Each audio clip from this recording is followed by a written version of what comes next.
आप सभी दर्शकों को सादर नमस्कार। मैं शिव बच्चन यादव आप लोगों के बीच में अपने इस जीवन का अनुभव बताने जा रहा हूँ। अभी तक हम 2 विद्यालय संचालित कर रहे हैं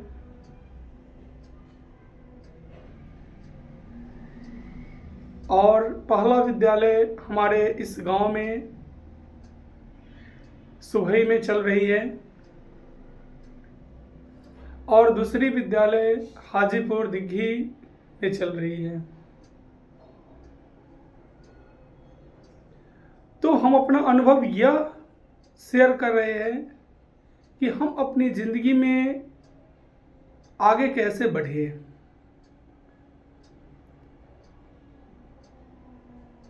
और हर हार के पीछे वह जीत छुपी हुई होती है।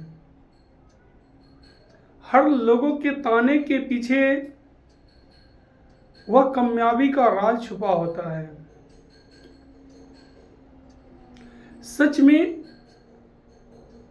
लोग जितना ज़्यादा आपको परेशान करेंगे आप उतना ज़्यादा ही आप आगे बढ़ेंगे। ये हमारा जिंदगी का अनुभव है। आप जितना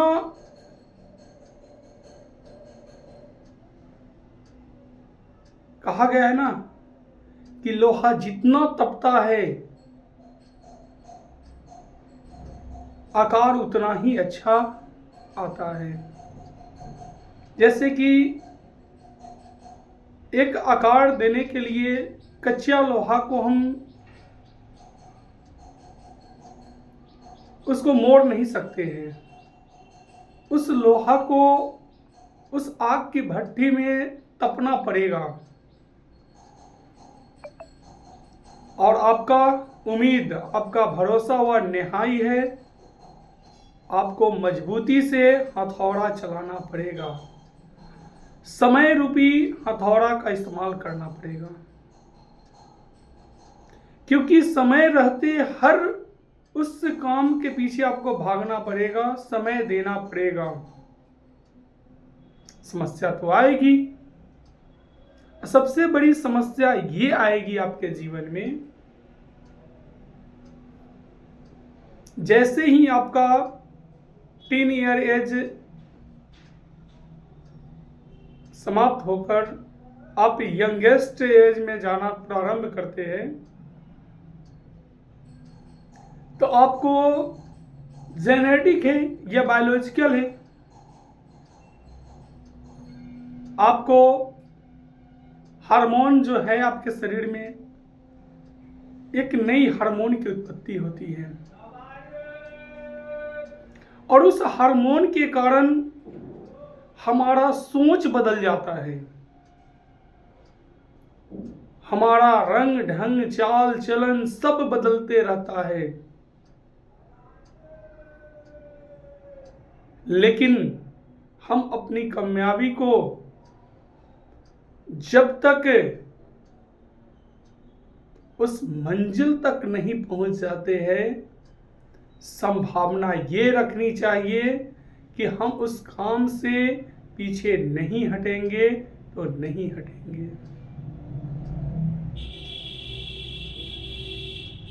आजकल लोग जिंदगी से हार जाते हैं, खुद खुशी कर लेते हैं। मेरे जिंदगी में अनेक तूफानें आई और उस तूफान को सहन करने की क्षमता हमारे अंदर से आया। जब हम सत्संग सुनते हैं उसमें यह रहस्य बताया जाता है कि तुम ही वो हो जो कि हर मुश्किलों को झेल करके तुम आगे बढ़ सकते हो। तो आप अपने जीवन में किस प्रकार से अपनी कामयाबी को पाने के लिए आगे बढ़ते हैं? आएगी, निश्चित रूप में आएगी, समस्या तो आएगी। कभी परिवार की समस्या रहेगी, कभी दोस्तों का समस्या रहेगी। समस्या से कोई भी नहीं वंचित है आज। और जिसके पीछे समस्या पड़ गई है तो उस समस्या से का समाधान भी उसी जगह पे मौजूद है। सिर्फ हमें जानकारी नहीं होती है, तो उसे जानकारी एक मार्गदर्शक के रूप में हमारे गुरु देते हैं। और तब बच्चे कामयाबी की ओर आगे बढ़ते हैं, तब हम कामयाबी की ओर आगे बढ़ते हैं। हमारे जिंदगी में सबसे बड़ी समस्या यह है कि काम, क्रोध, लोभ, मोह, अहंकार, ईर्ष्या ये निरंतर ही हमें सताते रहते हैं। और इसी के कारण हम उस भावनाओं में बह जाते हैं, उस अंधकार में बह जाते हैं और हम अपनी कामयाबी को छोड़ देते हैं। कितने लोग ऐसे हैं हमारे जीवन में जो टूटकर बिखर चुके हैं। अपनी समस्याओं से वह लड़ना नहीं जानते हैं। ऐसी ऐसी समस्या है जो हमारे जीवन में सत्य पे आधारित कहानी है। और जीवन में कष्ट किसे नहीं आया है। सबसे ज्यादा कष्ट अगर है तो आज तक श्री कृष्ण ऐसे सार्थक जो ईश्वर है, श्री कृष्ण जैसे, उनसे ज्यादा कष्ट किन्हीं आया। बचपन में उनके माँ बाप जेल में थे, उनका जन्म जेल में हुआ,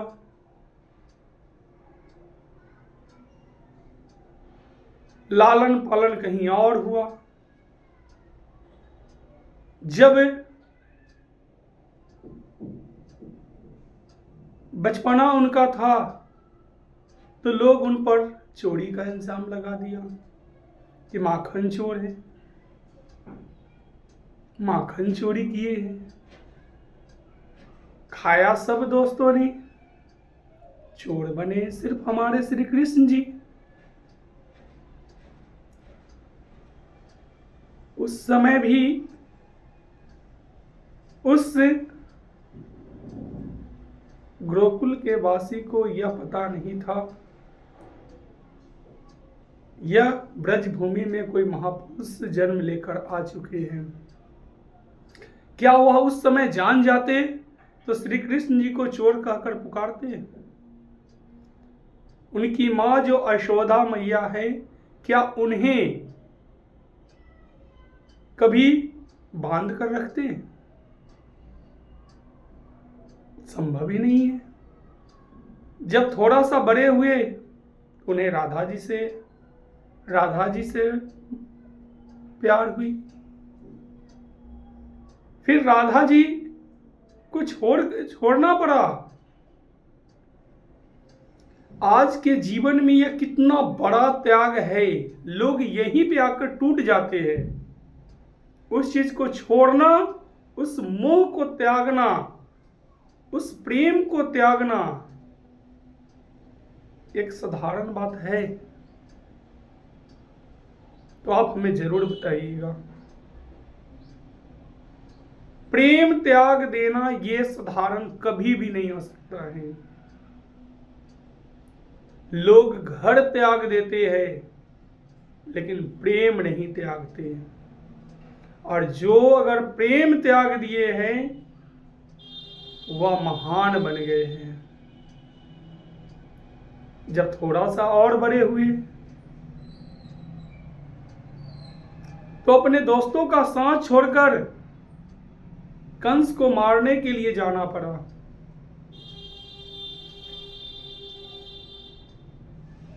जब उन पे कितनी विपदा आई, अंदाजा भी नहीं लगा सकते हैं कि 12 साल 14 साल की उम्र में उन्होंने कितना कष्ट सहकर एक राज्य स्थापना किए। आज हमारे बीच प्रेम से प्यार से उन्हें श्री कृष्ण जी जो हमारे मार्गदर्शक है, उन्होंने लोगों को समझाया कि तुम अपने आप को जान सकते हो, पहचान सकते हो। उन्होंने अर्जुन को बताया है स्पष्ट कि हे अर्जुन, तुम जिस इस मोह माया की दुनिया में पड़े हुए हो, ये सब मोह माया है। सब अहंकारी लोग हैं। तुम सिर्फ अहंकार को नाश कर रहे हो।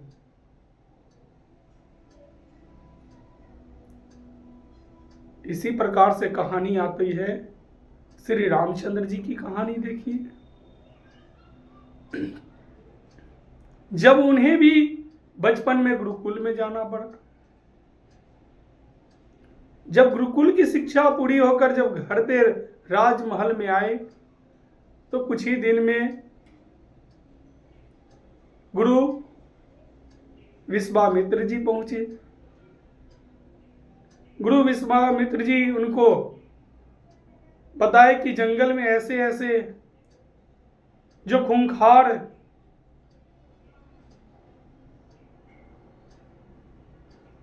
लोग रहते हैं, जिनको आज के डेट में हम दानव कहते हैं। मानव नहीं, दानव। जो दानव अत्याचार करते हैं ऋषि मुनियों पर, आपको चलकर उनका वध करना होगा। वहां गए। जब श्री राम जी को भी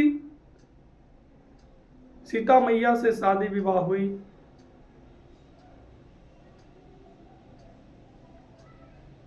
तो जब वह कहानी तो बड़ी है, लेकिन संक्षेप में बता रहा हूं। जब उन्हें भी शादी कर कर जब घर गए, सीता मैया को राजमहल में ले गए, तो उन्हें भी राज तिलक होने वाली थी। राज तिलक होने से पहले ही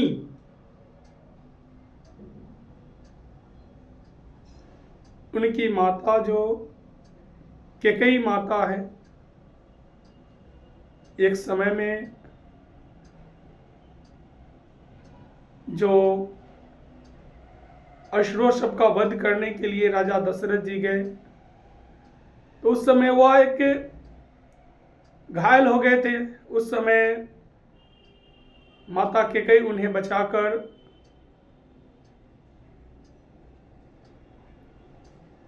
सुरक्षित स्थान पर पहुंचाए। जब उन्हें होश आया तो उन्होंने वर देने का वचन दे दिए। तो बोले कि जरूरत पड़ेगा तो हम मांग लेंगे।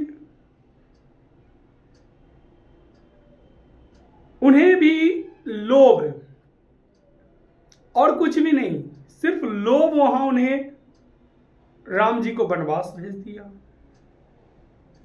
हम बात कर रहे हैं सिर्फ लोभ पे। अभी उन्हें लोभ था कि हमारा जो पुत्र भरत है वह राजगद्दी पर बैठे। तो राजगद्दी पर बैठे तो इसलिए राम जी को दशरथ जी से कहवाकर उन्हें वन जाना पड़ा 14 वर्ष के लिए। वहां पे वो कितने कष्ट किए होंगे वन में, ये अंदाजा कोई लगा सकते हैं। 14 वर्ष से वन में रहना, सारा राजपाट त्याग देना, ये छोटी मोटी बात है क्या? समस्या छोटी हो सकती है, समाधान उसी जगह पे है। जब वन में गए तो माता सीता जी का अपहरण हो गया, रावण उठा कर ले गया। कष्ट, एक तो पहले से वन में है तो कष्ट का जीवन जी रहे हैं, और उसी कष्ट में एक और कष्ट आने वाली है। सीता जी का अपहरण हो गया और सीता जी रावण उठाकर लंका ले गया, और उस लंका में उन्हें बंदी बनाकर रखा हुआ था। राम जी पूरे वन में लता से, पेड़ से, पौधे से एक विरहा कुल का जो ऐसे दुर्भाग्य कि वह हर चीज से पूछते जा रहे हैं। वह ईश्वर होते हुए भी वह जानते हैं कि जब चाहेंगे हम तब हम अपने रूप धारण करके उस ईश्वर को स्मरण करके हम कुछ भी कर सकते हैं, लेकिन मानव के लिए यह प्रेरणा का संदेश नहीं होता।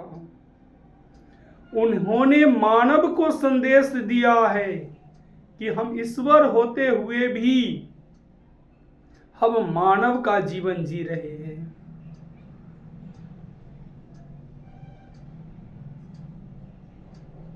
और जंगलों में गए, किसी भी प्रकार से उन्हें पता चला कि माता सीता को रावण उठा कर ले गया है,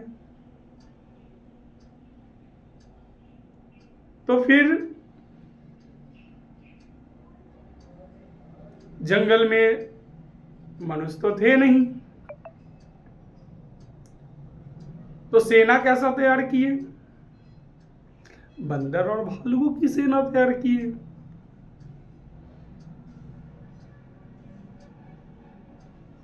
जिसको आर्मी, जिसको अनुशासन और नियम का कोई ज्ञान ही नहीं है, वैसे वैसे वीर बलवान सेना तैयार किए। किसी प्रकार से राम सेतु बना, माता सीता को फिर युद्ध हुई, फिर वहां से माता सीता को लाया गया। अब क्या जानते हैं, क्या उन पर कष्ट नहीं आई? इतना बड़ा कष्ट आने का संभावना बनी। हम एक मनुष्य है, हम पे तो कष्ट का पहाड़ भी टूटेगा, लेकिन धैर्यवान मनुष्य कभी अपने धैर्य को नहीं खो सकता है। विकट से विकट समस्या में भी हम डट कर उसका मुकाबला करेंगे,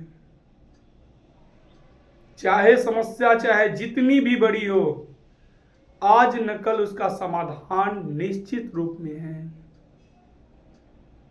आज नहीं हो सकता है, लेकिन उसका समाधान है। नहीं हो सकता है।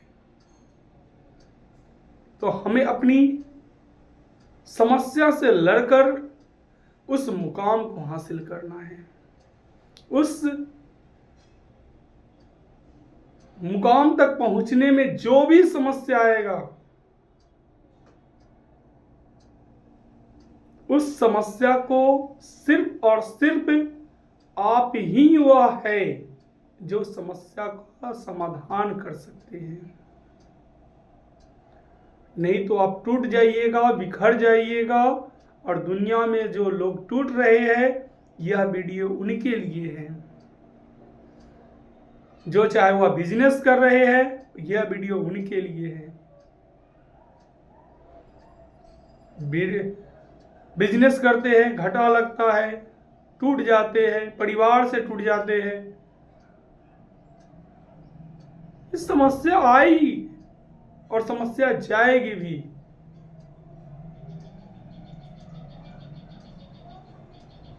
और मन में हमेशा प्रेम और प्यार बनाकर अपने चेहरे पर हमेशा मुस्कुराहट बनाकर रखना चाहिए। समस्या को नीचे दिखाकर चलना है। तू आया है, ज्यादा दिन तक नहीं रह सकता है। मनुष्य है तो उस समस्या का समाधान भी कर सकता है। आप टूटिए मत, बिखरिए मत, अपनी समस्याओं को लेकर उलझिए मत, और आप प्रेम से, प्यार से अपने परिवार में धैर्य बनाकर रखिए, क्योंकि चंचलता तो है और उस चंचल को, चित्त को अपनी ओर ही पहचानना है। तो सभी लोगों को अगर यह वीडियो पसंद आया होगा तो अधिक से अधिक लोगों तक इस जीवन की सार को शेयर कर सकते हैं और आनंद ले सकते हैं। तो सभी लोगों को सादर नमस्कार।